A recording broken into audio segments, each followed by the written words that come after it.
We're talking about the keys to conversationality. Key to conversationality number 18 is play with your voice. Because when you're able to, why don't you surprise yourself with what you can actually do with your voice? Now, this isn't messing around. It's not doing funny voices or funny sounds like you might do with the kids at bedtime when you're reading them a story before they drop off to sleep. Nothing like that. But it will make you sound much more relatable and authentic and conversational, because that is how you talk when you're having a chat with your mates at the school gates or with your friends in the bar, that kind of thing. For example, you don't always just say no. Yeah, well, you might do. Are you going to go out with me? No. That's the kind of response I often get over the years. I know it might be hard for you to believe, but just that flat single sound, no. It leaves you nowhere to go, does it? But usually we don't do that.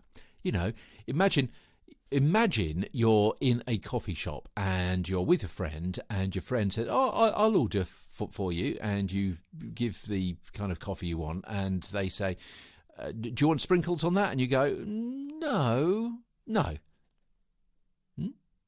You're making it much more conversational. You're considering the options. You're thinking through whether you do or not as you say that first no, and then you come down with a much more definite no. You can probably think of other examples, illustrations and situations where you will change the way you say a word because you're thinking it through as you say it. That's what happens in conversations. So if you want to sound conversational, then that's the kind of trick that you can pull. Imagine, for example, that your other half is teasing you for taking a newly baked bun from the cooling tray. They know you've taken it. You know they know. They're not bothered. They're joking because they caught you out. Have you taken a bun?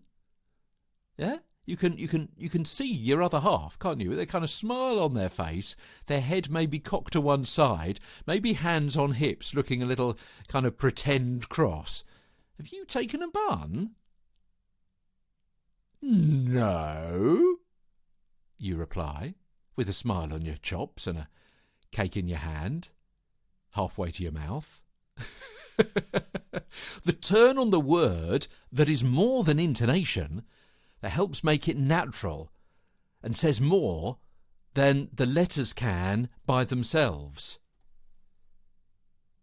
Here's another example.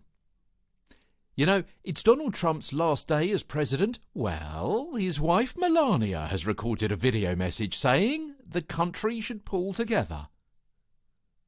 Just by saying, well, adds a certain irony, a certain humour to the story as you're reading it. Get a better broadcast podcast and voice over voice.